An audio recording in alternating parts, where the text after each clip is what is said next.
On a stormy night, inside the most luxurious penthouse in the city, the power went out. The birthday party had no guests. Balloons floated in darkness. A massive cake sat untouched on a table meant for 50. When the electrician finished his work and turned to leave with his 6-year-old daughter, the woman who owned half the city grabbed his wrist. Her voice cracked like something inside her had finally broken. "Don't go. It's my birthday." A billionaire drowning in loneliness. A single father buried in secrets. This meeting would unearth a tragedy 18 years in the making.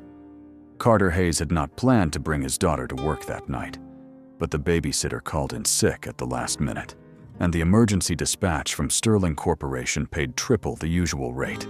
He could not afford to say no, so he strapped Bonnie into the passenger seat of his old van, handed her a coloring book, and drove through the rain toward the tallest building in the city.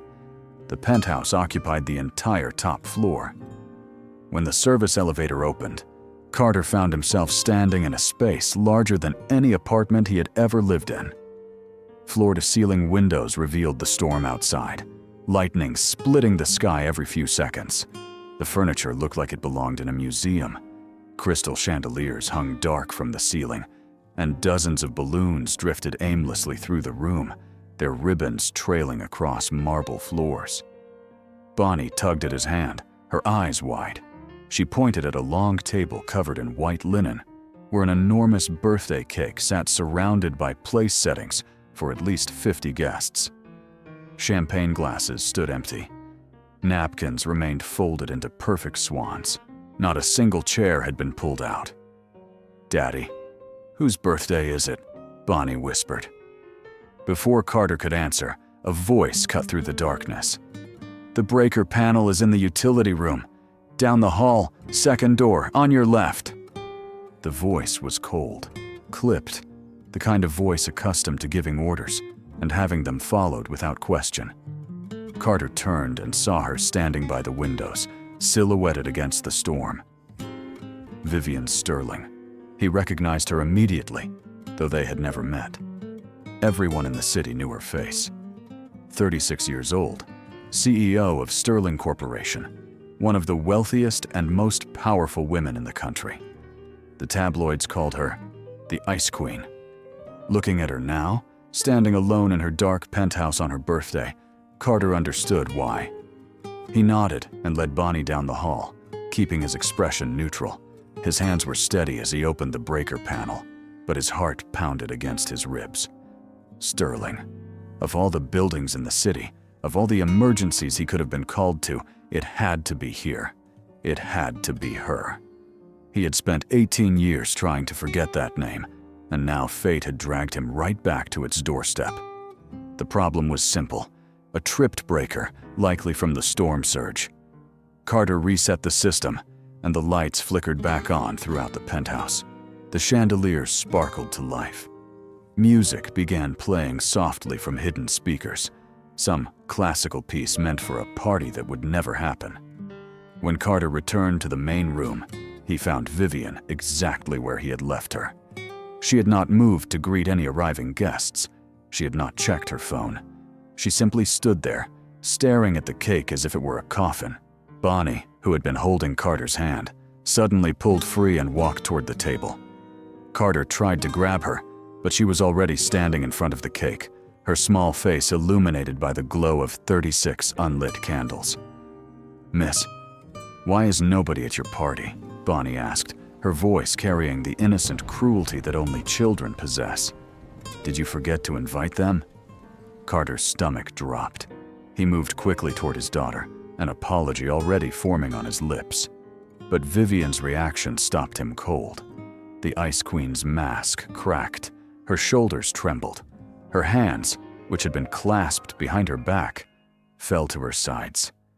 When she turned to face them, Carter saw something he had never expected to see on the face of a billionaire: absolute, devastating loneliness.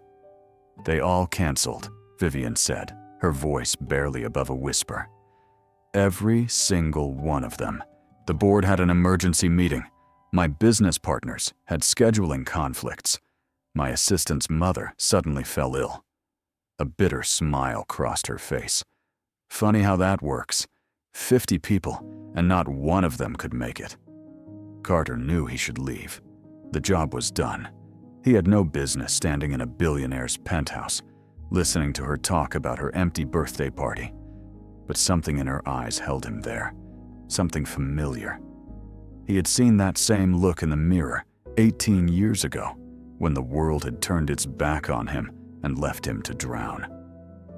He was about to offer some polite condolence and make his exit when Bonnie spoke again. "That's really sad," the little girl said, her brow furrowed with genuine concern. "Daddy says birthdays are for being happy with people you love. Don't you have anyone you love?" The question hit Vivien like a physical blow. She turned away, facing the windows again, and Carter saw her reflection in the glass. Tears were streaming down her face, though she made no sound. The most powerful woman in the city was crying silently in front of a 6-year-old girl and a stranger. Carter knelt beside his daughter. "Bonnie, that's not a polite question to ask. But Daddy, she's all alone. That's not fair." Vivien's voice came from somewhere far away. "She's right. It's not fair." She turned back to face them, making no effort to hide her tears. 18 years. I've spent 18 years building this empire. I have more money than I could spend in 10 lifetimes. I own buildings, companies, politicians. And on my birthday, I can't find a single person who wants to share a piece of cake with me. Carter stood, pulling Bonnie close. Every instinct told him to leave. This was not his problem. This woman's loneliness had nothing to do with him. And yet, when he looked at her standing there in her designer dress, surrounded by the hollow decorations of a party that would never happen, he could not make his feet move toward the door. He glanced down at Bonnie, who was looking up at him with those big, expectant eyes. The same eyes her mother used to have, before the world had broken her too. "We should go," he said quietly. "The job's done. The power's back on." He took Bonnie's hand and started toward the elevator. They had made it halfway across the room when he felt a grip on his wrist. Vivien had crossed the distance between them faster than he thought possible. Her fingers were cold, trembling, desperate. "Don't go," she said, and her voice cracked like ice breaking over a frozen lake. "Please, it's my birthday." Carter stood frozen, caught between the past he had fled and the present he could not escape. He looked at this woman, this stranger who owned the company that had destroyed his life, and he saw not a billionaire, but a broken human being. Someone who, despite all her wealth and power, had no one to call on the worst night of her year. Bonnie tugged at his other hand. "Daddy, can we stay? Just for a little bit? She doesn't have anyone to sing to her." The rational part of Carter's brain screamed at him to refuse. Sterling Corporation had taken everything from him: his career, his reputation, his wife. He had spent almost 2 decades putting the pieces of his life back together, building a quiet existence far from the reach of that cursed name. And now, he was standing in the heart of the beast, being asked to stay by the very person who represented everything he had lost. But when he looked at Vivien Sterling, he did not see his enemy. He saw a woman who had never learned how to be alone, because she had never had anyone to teach her how to be together. 1 hour, he heard himself say. "We can stay for 1 hour." The relief that flooded Vivien's face was almost painful to witness. She released his wrist and stepped back, composing herself with the speed of someone who had spent a lifetime hiding her emotions. "Thank you," she said softly. "I don't even know your name." "Carter. Carter Hayes." If the name meant anything to her, she did not show it. She simply nodded and gestured toward the table. "There's more than enough food, and the cake is supposed to be excellent. I had it flown in from Paris." They sat at one end of the enormous table, 3 people in a sea of empty chairs. Bonnie chattered away, filling the silence with stories about her school, her favorite cartoons, The cat she wanted but could not have, because their apartment did not allow pets. Vivien listened with an intensity that surprised Carter, as if the mundane details of a 6-year-old's life were the most fascinating things she had ever heard. When Bonnie insisted on singing "Happy Birthday," her small voice echoing through the cavernous penthouse, Carter watched Vivien's face. The woman closed her eyes, and for a moment, she looked almost peaceful, almost happy. "Make a wish," Bonnie commanded. Vivien leaned forward and blew out the candles. When she opened her eyes, they landed on Carter with an expression he could not quite read. Later, after the cake had been cut and Bonnie had fallen asleep on one of the plush sofas, Vivien approached Carter with a business card in her hand. "I want to offer you a job," she said. "Sterling Corporation needs a new chief electrical consultant. The position pays 6 figures, includes full benefits, and provides access to our corporate childcare facility. Your daughter would be taken care of while you work." Carter stared at the card as if it were a snake coiled to strike. "I'm just an electrician. I do house calls and emergency repairs." "You were an engineer once, a good one from what I understand. People don't forget how to be brilliant. They just sometimes forget they have permission to try." The words hit too close to home. Carter looked at his sleeping daughter, at the coloring book clutched in her small hands, at the worn shoes on her feet that were already too small. He thought about the stack of bills on his kitchen counter, the second job he was considering, the future he could not afford to give her. "Why me?" he asked. "You don't know anything about me." Vivien's gaze drifted to Bonnie, then back to Carter. "You stayed. When you had every reason to leave, you stayed. That tells me everything I need to know." Carter turned the card over in his hands. Sterling Corporation. The name that had haunted his nightmares for 18 years. The company that had destroyed his career, ruined his reputation, and driven his wife to an early grave. And now its CEO was offering him a chance at redemption, wrapped in a salary that could change his daughter's life. "I'll think about it," he said finally. Vivien nodded, accepting his non-answer with the patience of someone who was used to getting what she wanted, sooner or later. As Carter carried his sleeping daughter to the elevator, he did not notice the security camera in the corner of the room, its red light blinking steadily. He did not see the footage it captured. Vivien Sterling, the untouchable Ice Queen, gripping the wrist of an unknown man in the darkness of her penthouse, an image that, in the wrong hands, could be twisted into something scandalous, something dangerous.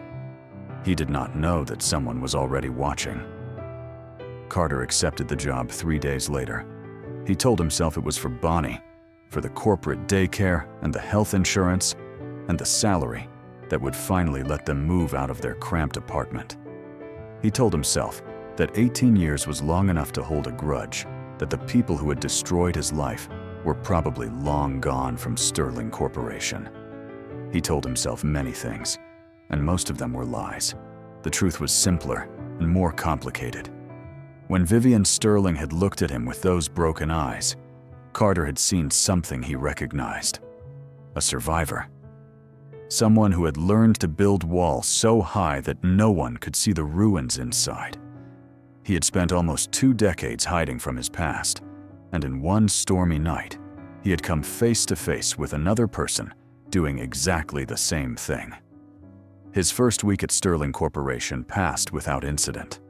The work was straightforward, the pay was extraordinary, and Bonnie loved the daycare facility on the 12th floor. She came home every evening full of stories about her new friends, her art projects, the goldfish in the classroom aquarium. For the first time since Elena died, Carter felt something that might have been hope. Then the photograph appeared. It surfaced on a gossip website first, then spread to social media like wildfire. The image showed Vivien Sterling in her darkened penthouse, her hand wrapped around the wrist of an unidentified man. The angle was suggestive, the lighting ambiguous. The headline screamed speculation. Ice Queen's secret midnight rendezvous. Who is the mystery man? Carter saw the article during his lunch break, and his blood ran cold. He recognized the moment immediately. The security camera footage from the night of the birthday party. Someone had leaked it. Someone had taken the most innocent of gestures, a lonely woman asking a stranger to stay, and twisted it into something sordid. By the end of the day, Sterling Corporation's stock had dropped 4%. By the end of the week, the board of directors had called an emergency meeting. Carter kept his head down and did his job, but he could feel eyes following him through the hallways. Whispers stopped when he approached. Colleagues who had been friendly suddenly found reasons to be elsewhere. Vivien summoned him to her office on a Friday afternoon. She stood behind her desk, her face a mask of controlled fury, a tablet displaying the offending photograph. "I'm going to find out who did this," she said without preamble. "Someone on my own security team sold that footage. When I discover who, they will never work in this industry again." Carter remained standing near the door. "I should resign. This is causing problems for you, for the company. If I leave, the story dies." Vivien's eyes flashed. "If you leave, they win.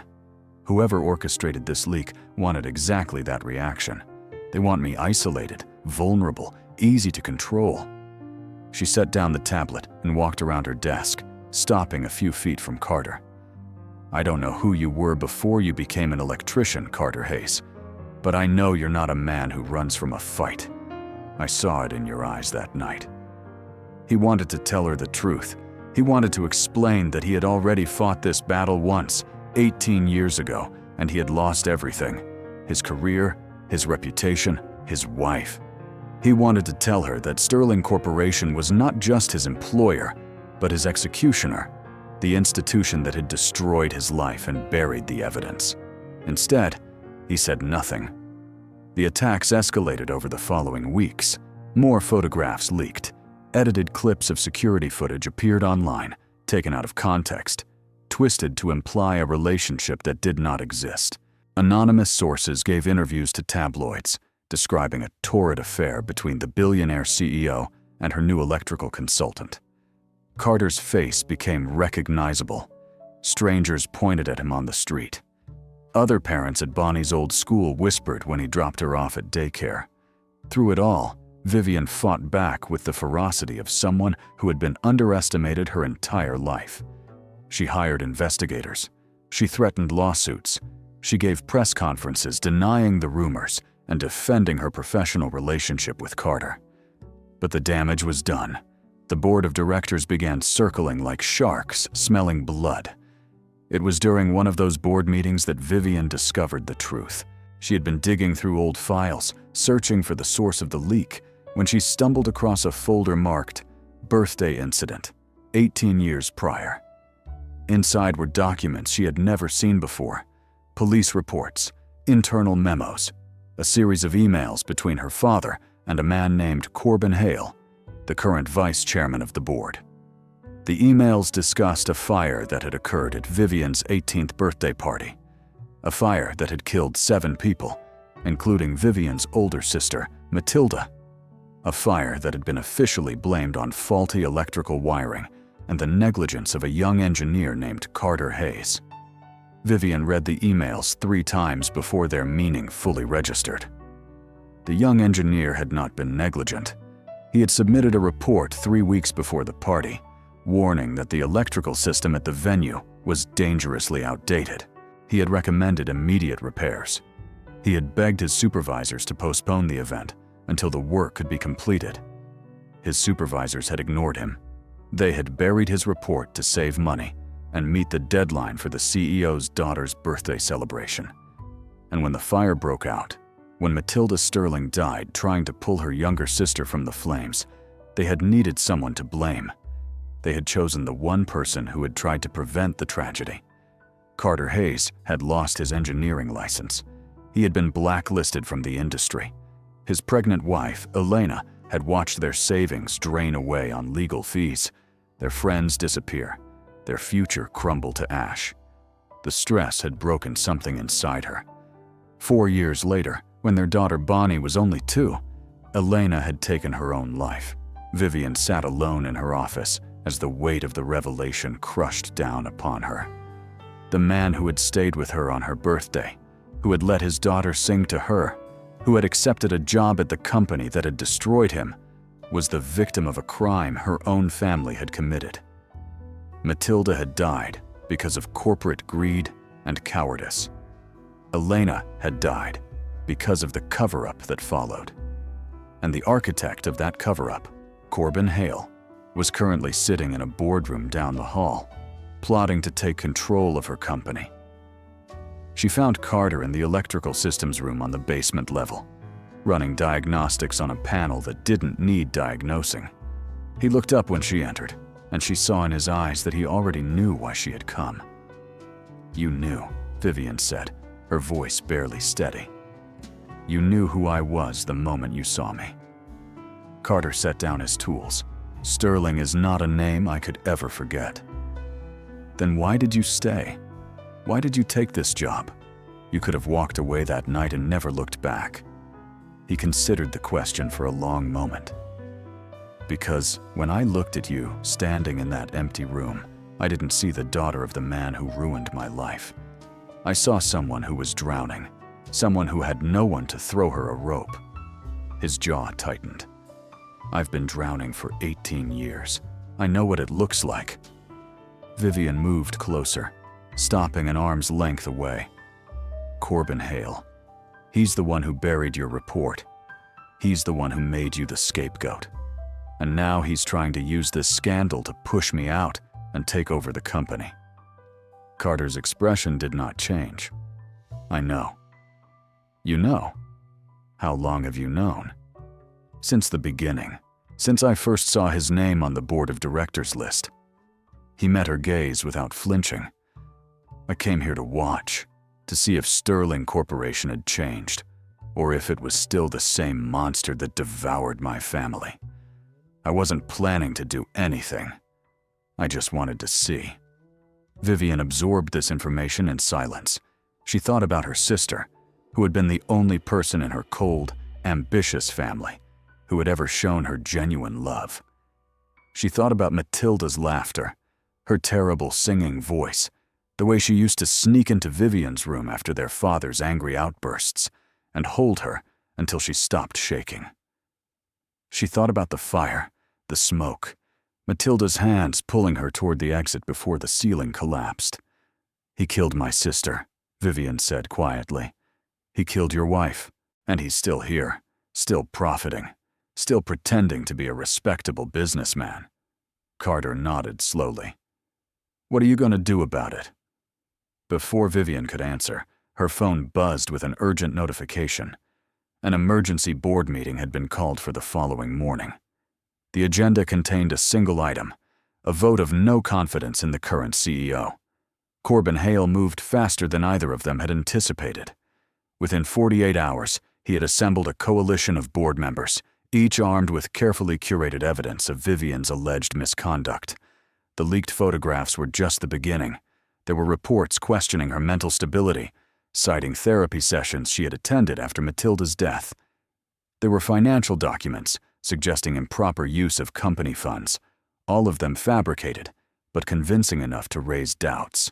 The night before the board meeting, a new disaster struck. An electrical fire broke out on the 32nd floor of Sterling Tower. No one was injured, but the damage was extensive.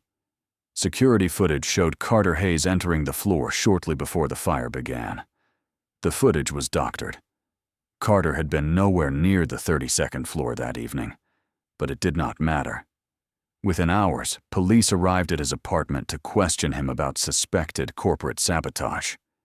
They were accompanied by representatives from Child Protective Services, who had received an anonymous tip about Carter's unstable home environment and his history of mental health issues following his wife's suicide. Bonnie was playing with her dolls in the living room when the knock came. Carter opened the door to find 2 police officers and a woman with a clipboard, her face arranged in an expression of professional concern. "Mr. Hayes, we need to ask you some questions about your whereabouts this evening," one of the officers said. "And Ms. Patterson here needs to conduct a welfare check on your daughter." Carter felt the ground shift beneath his feet. He had survived losing his career. He had survived losing his wife. But Bonnie was everything. She was the only reason he had kept going, the only light in 18 years of darkness. The thought of losing her was more than he could bear. "My daughter is fine," he said, fighting to keep his voice steady. "She's happy and healthy and loved. Whatever anonymous tip you received is a lie." The social worker stepped forward.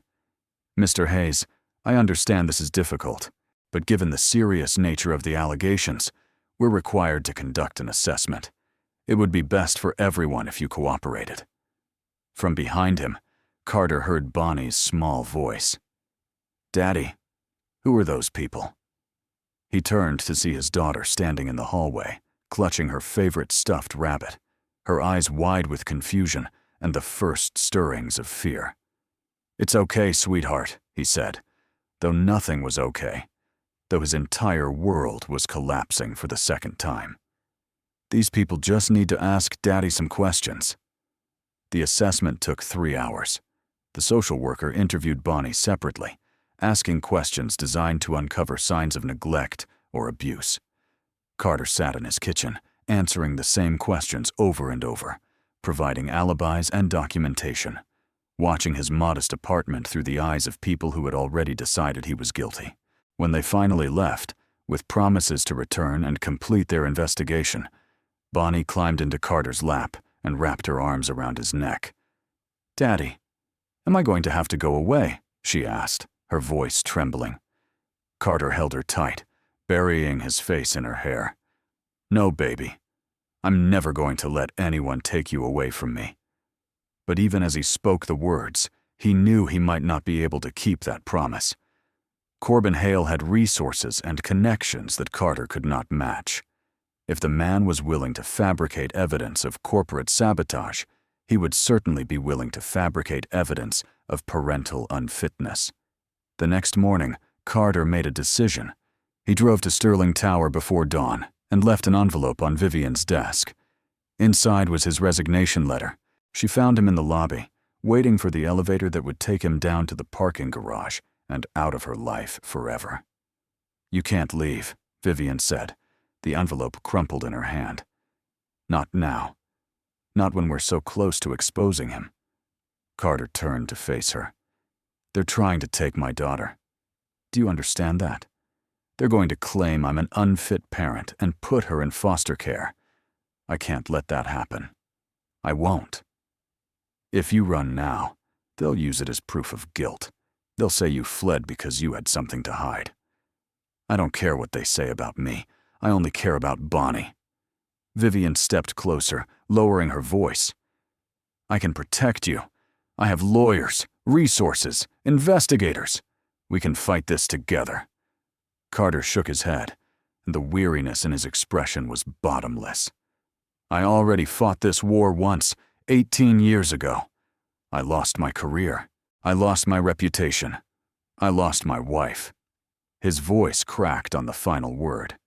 "I can't lose my daughter, too. I'm sorry, Vivien. I hope you find the justice you're looking for, but I can't be part of it anymore." He walked past her toward the elevator. Vivien watched him go, feeling something inside her crack open, some carefully maintained wall crumbling to reveal the emptiness behind it. The board meeting that afternoon was a massacre. Corbin Hale presented his evidence with the smooth confidence of a man who had already won. The fabricated financial documents, the psychological evaluations, the security footage placing Carter at the scene of the electrical fire. One by one, the board members cast their votes, and one by one, they sided against Vivien. But Corbin was not satisfied with merely removing her from power. He had saved his most devastating weapon for last. "Before we conclude," he said, pulling a folder from his briefcase, "I'd like to enter into the record some additional documentation regarding Ms. Sterling's mental fitness to serve in any capacity within this organization." The folder contained Vivien's therapy records from the years following Matilda's death, her diagnoses, her medications, her most private thoughts, transcribed from sessions she had believed were confidential. Corbin read selected excerpts aloud, his voice dripping with false concern, painting a picture of a fragile, unstable woman who had no business running a corporation. Vivien sat motionless as her innermost secrets were exposed to a room full of people who had never cared about her as anything more than a means to profit. She thought about Matilda, who had died protecting her. She thought about Carter, who had sacrificed his chance at justice to protect his daughter. She thought about Elena, who had been unable to survive the weight of injustice. And she realized, with crystalline clarity, that she had lost. The vote was unanimous. Vivien Sterling was removed as CEO, effective immediately. Corbin Hale was appointed interim chairman until a permanent replacement could be found. As Vivien gathered her things and prepared to leave the boardroom for the last time, Corbin approached her with a smile that did not reach his eyes. "Your father would be proud," he said quietly. "You held on longer than I expected."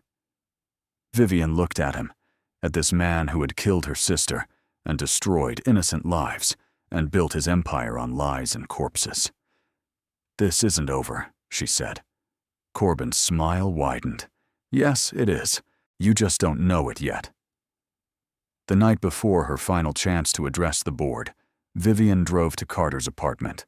She had not called ahead. She did not know what she would say. She only knew that she could not face what was coming without seeing him one last time. Carter's building was modest, a 3-story walk-up in a neighborhood that had seen better decades. Vivien climbed the stairs to the 2nd floor and knocked on his door, half expecting him not to answer. But he did, and the exhaustion on his face told her everything about the past few days. "You shouldn't be here," he said quietly, glancing down the hallway. "If anyone sees you, they'll use it against both of us." Vivien stepped inside anyway. The apartment was small but clean, filled with the evidence of a life built around a child. Bonnie's drawings covered the refrigerator. Her toys were stacked neatly in a corner. Her small shoes sat by the door, waiting for feet that might soon belong to a foster family. "Where is she?" Vivien asked. Carter closed the door behind her. "Asleep. The social worker is coming back tomorrow for another assessment. They're building a case." His voice was flat, drained of everything except resignation. Vivien turned to face him. "Come to the board meeting tomorrow. Help me expose Corbin for what he is." Carter shook his head. "I already told you. I can't risk Bonnie. And I'm telling you that running won't save her. Corbin won't stop until he's destroyed everyone who could threaten him. You, me, anyone who knows the truth." She moved closer, her voice urgent. "If we don't fight back now, together, he wins forever. And Bonnie grows up in a world where men like him face no consequences." Before Carter could respond, a small voice came from the hallway. "Miss Vivien?" They both turned to see Bonnie standing in her pajamas, rubbing her eyes, her stuffed rabbit dangling from one hand. She looked at Vivien with the uncomplicated directness of a child who had not yet learned to hide her feelings. "Are you sad?" Bonnie asked. "You look sad, like Mommy used to look." The words hit Vivien like a blow to the chest. She knelt down to Bonnie's level, trying to keep her voice steady. "I'm okay, sweetheart. I just came to talk to your daddy." Bonnie walked over and stood in front of her. "Daddy says Mommy was sad because nobody believed her. He says she tried to tell the truth, but nobody listened." The little girl reached out and touched Vivien's face with her small hand. "I believe you, Miss Vivien. Whatever you want to say, I believe you." Vivien felt something break open inside her, some wall she had spent 18 years building, brick by careful brick. Tears spilled down her cheeks before she could stop them. Real tears. Not the controlled weeping she had allowed herself in private, but the raw, ugly crying of someone who had finally run out of places to hide. Bonnie wrapped her arms around Vivien's neck and held on tight. "It's okay," the little girl whispered. "It's okay to be sad. Daddy says crying means you still have feelings, and feelings mean you're still alive." Carter watched his daughter comfort the woman who had once represented everything he hated, and something shifted in his chest. He thought about Elena, about the way she had begged him to keep fighting, even when the world had turned against them. He thought about the promise he had made at her grave, to protect Bonnie from the darkness that had consumed her mother. But he also thought about the kind of person Bonnie would become if she grew up watching her father surrender to fear. He crossed the room and knelt beside them. "Vivien," his voice was rough with emotion. "If you do this, if you go public with everything, you'll lose the company. You'll lose your reputation. Your family's name will be dragged through the mud." Vivien pulled back from Bonnie's embrace and looked at him. "I know. Then why? Why risk everything for a truth that might not even matter to anyone?" Vivien wiped her eyes with the back of her hand. "Because Matilda didn't die so I could spend my life protecting a legacy built on lies. Because your wife didn't deserve to be forgotten. Because your daughter deserves to grow up in a world where the truth means something." Carter reached into his jacket pocket and pulled out a worn envelope. He had carried it with him for 18 years, through apartments and jobs and the endless nights of grief. Inside was the original report he had submitted before the fire, the one that had been buried to protect the company's bottom line. He had kept it as evidence, as a reminder, as a promise to himself that someday, somehow, the truth would come out. "Take it," he said, pressing the envelope into Vivien's hands. "I don't need you to fight for me. But if you're going to do this, do it for Matilda, for Elena, for everyone who was silenced." Vivien took the envelope and held it against her chest. Then she looked down at Bonnie, who was watching them both with solemn eyes. "Will you come tomorrow?" Vivien asked Carter. "Not to fight, just to be there." Carter glanced at his daughter, then back at Vivien. "We'll see." The board meeting the next morning was supposed to be a formality. Corbin Hale had already secured the votes he needed to formalize his takeover. The other directors filed in with the smug confidence of people who had already chosen the winning side. They expected Vivien to accept her defeat with the quiet dignity befitting a Sterling. They were wrong. Vivien walked into the boardroom carrying a box of files. She set it on the table and looked around at the faces of the men and women who had built their careers on her family's fortune. "Before you finalize your vote," she said, "I have some documents I'd like to enter into the record." Corbin leaned back in his chair, an amused smile on his face. "Miss Sterling, the time for presentations has passed. The board has made its decision." Vivien ignored him. She pulled out the first file and laid it on the table. "This is the original engineering report submitted 18 years ago, warning that the electrical system at the venue for my birthday party was dangerously outdated. The report was buried to avoid delaying the event." She pulled out a second file. "These are internal emails between Corbin Hale and my father, discussing the decision to suppress the report and proceed with the party anyway." A murmur rippled through the room. Corbin's smile faltered. Vivien continued, her voice steady and cold. 7 people died in the fire that night, including my sister Matilda. The official investigation blamed a young engineer named Carter Hayes for negligence. But Carter Hayes was the one who tried to prevent the disaster. He was made a scapegoat to protect the company. She pulled out a third file. "This is an audio recording I obtained 2 nights ago, in which Corbin Hale discusses his plans to fabricate evidence against Carter Hayes and use child protective services to threaten his daughter." The room went silent. Corbin's face had turned a dangerous shade of red. He started to rise from his chair, but Vivien cut him off. "I'm not finished." She turned to address the full board. "I am resigning as CEO of Sterling Corporation, effective immediately.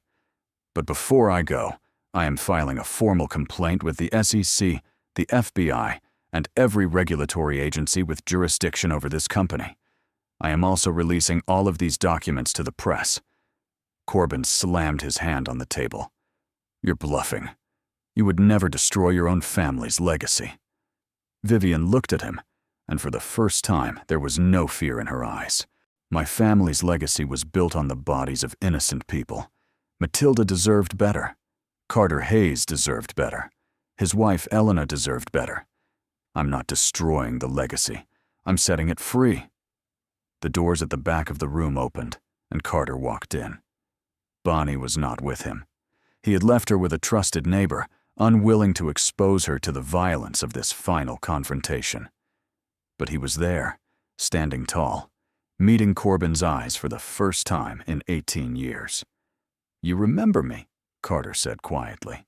You remember what you did. Corbin's composure cracked. You were nobody.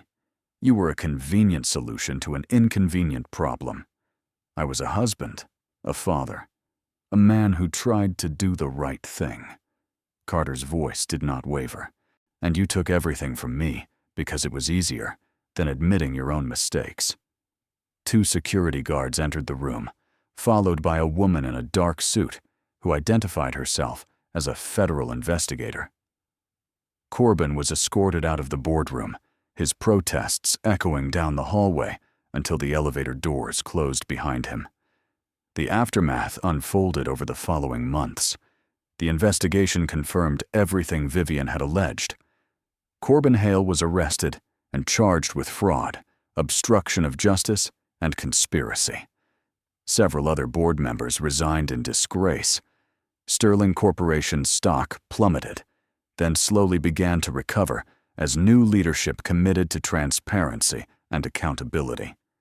Carter's name was officially cleared. The engineering board reinstated his license. Former colleagues who had turned their backs on him reached out with apologies and job offers. He accepted none of them. The corporate world had taken enough from him. He had no desire to return.